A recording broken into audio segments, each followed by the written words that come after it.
Mask மேனும் ரிஷியும் ஒரு டார்க்கான under கிரவுண்டில் வேலை செய்து கொண்டிருந்தார்கள். அப்பொழுது மாஸ்க் மேனின் மொபைலுக்கு ஒரு நோட்டிஃபிகேஷன் சத்தம் வந்தது. அதை பார்த்த மாஸ்க் மேனின் முகம் சுருங்கியது. சில நிமிடங்கள் அதையே அவன் வெறித்து பார்த்து கொண்டிருந்தான். இதை கவனித்த ரிஷி என்னவென்று அவன் அருகில் வந்து பார்க்க, அவன் போன் ஸ்கிரீனில் தெரிந்த மெசேஜை பார்த்து அதிர்ந்து போனான். என்ன இது உண்மையா? ரிஷி அதிர்ச்சி விலகாமல் கேட்க, மாஸ்க் மேன் எந்த ஒரு பதிலும் சொல்லாமல் மௌனமாக இருந்தான். இது எப்படி சாத்தியம்? எவனா இருப்பான்னு வேற தெரியல. இது எப்படி நடந்தது? கிளம்பு. எங்க? கேட்டவனின் பார்வை மாஸ்க் மேனின் கண்களை ஆராய, அவனின் முகமோ இறுக்கத்தை தத்தெடுத்துக் கொண்டிருந்தது. அவன் பார்வையிலேயே அவனுடைய கோபத்திற்கான அளவும் தெரிந்தது. இருவரும் காரில் ஏறினார்கள். இப்ப நம்ம எங்க போறோம்? லேண்ட் ஓசி. அதை கேட்ட ரிஷி ஒரு நொடி தான் சரியாகத்தான் கேட்டோமா என யோசித்தான். போன்னு சொன்ன. கார் அங்கிருந்து மின்னல் வேகத்தில் கிளம்பியது. அதே நேரம் இங்கு ஒரு வெறுமையான அறையில் கையும் காலும் கட்டப்பட்ட நிலையில் தரையில் கிடந்தாள் ரோஷினி. அவளுக்கு மயக்கம் தெளிய கண்களை திறந்து பார்த்தாள். அந்த இடத்தில் அவளை தவிர வேறு யாரும் இல்லை. இது என்ன இடம்? நான் எப்படி இங்கு வந்தேன்? யோசித்தவாறே கட்டினை அவிழ்க்க முயற்சித்தாள். அது அவளுக்கு கடினமாக இருந்தது. நீண்ட நேரம் முயற்சித்து தோற்று போனாள். ஒரு கட்டத்தில் அங்கு கூர்மையான சுவற்றின் முனையை பார்த்தவள் முயன்று தவழ்ந்து சென்றே அதில் தன் கட்டை வைத்து தேய்க்க ஆரம்பித்தாள். உடலெல்லாம் வேர்க்க ஆரம்பித்தது. இருப்பினும் கைவிடாமல் முயற்சித்துக் கொண்டிருந்தாள். ஒரு கட்டத்தில் அந்த கயிறை கழட்டி விட்டாள். தன்னை கடத்தியது யார் என்று அவளுக்கு விளங்கவில்லை. யோசித்து பார்த்தாள். தனக்கு தற்போதைய எதிரி என்றால் அது அந்த ரோகன் மட்டுமே. அப்படியென்றால் அவன்தான் தன்னை கடத்தி இருக்கிறானோ என யோசித்தாள். இங்கிருந்து எப்படியாவது தப்பிக்க வேண்டும். அதற்கு ஏதாவது வழி இருக்கிறதா என்று பார்த்தாள். அந்த கதவை திறக்க முயற்சிக்க அது நான் திறக்க மாட்டேன் என்று அடம் பிடித்தது. அந்த அறை முழுவதும் மூடப்பட்டிருக்க மேலே ஒரு சதுர வடிவில் ஒரு ஜன்னல் இருந்தது. சிரமப்பட்டு எப்படியோ மேலே வந்து ஜன்னலின் கதவை திறந்து பார்த்த அவளின் முகம் அப்படியே சுருங்கியது. ஏனென்றால் இப்பொழுது அவள் அடைக்கப்பட்டிருக்கும் இடமே பெரும் கோட்டையைப் போலிருந்தது. இதற்கு வெளியே கிட்டத்தட்ட 1 கிலோமீட்டருக்கு காடு பறந்து விரிந்திருக்க தூரத்தில் லைட் ஹவுஸ் ஒன்று தென்பட்டது. அவளுக்கு புரியவில்லை, இது என்ன இடம், எங்கு தன்னை கடத்தி வைத்திருக்கிறார்கள் என்று. ஆனால் லைட் ஹவுஸை பார்த்தவளுக்கு சிறிய நம்பிக்கை வந்தது. அது ஒரு கடற்கரையாகத்தான் இருக்க வேண்டும். அங்கு மக்கள் இருப்பார்கள் என்று நம்பிக்கை இருந்தது.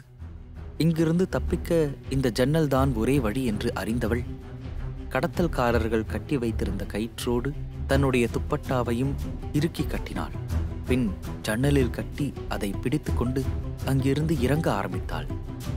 அவள் மாஸ்க்மேன் வாங்கி கொடுத்திருந்த அந்த அனார்கலியை அணிந்திருக்க அது ஆங்காங்கே பட்டு கிழிய ஆரம்பித்தது. அவள் இன்னும் 8 அடி கீழே இறங்க வேண்டும். ஆனால் அந்த கயிறு பத்தவில்லை.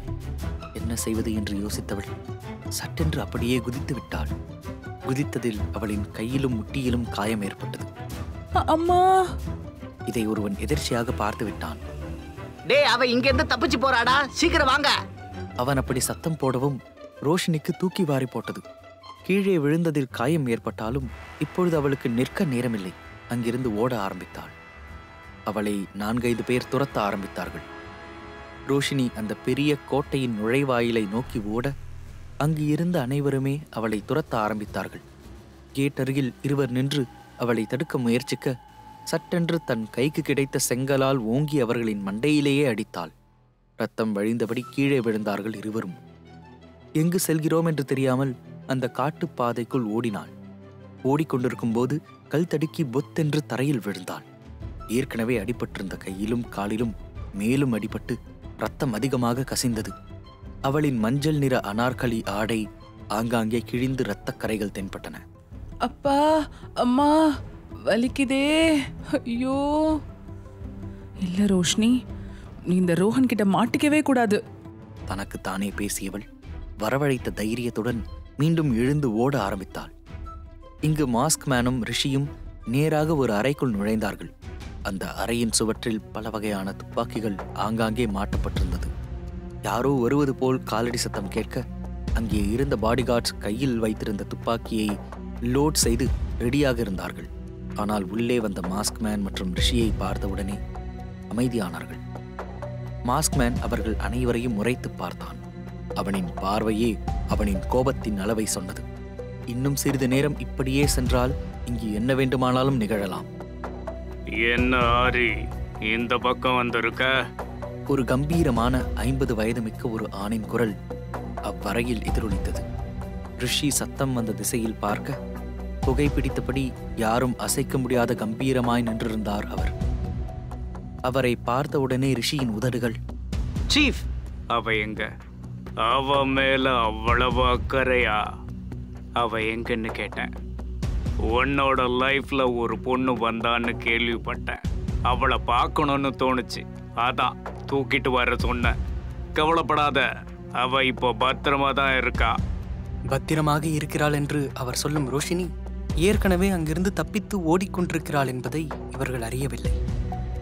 இன்னொரு தடவை என் ரோஷினியோட விஷயத்துல விளையாடாதீங்க, அப்புறம் நானா இருக்க மாட்டேன். அவனின் இறுகிய குரலே சொன்னது அவன் எவ்வளவு உறுதியாக சொல்கிறான் என்று.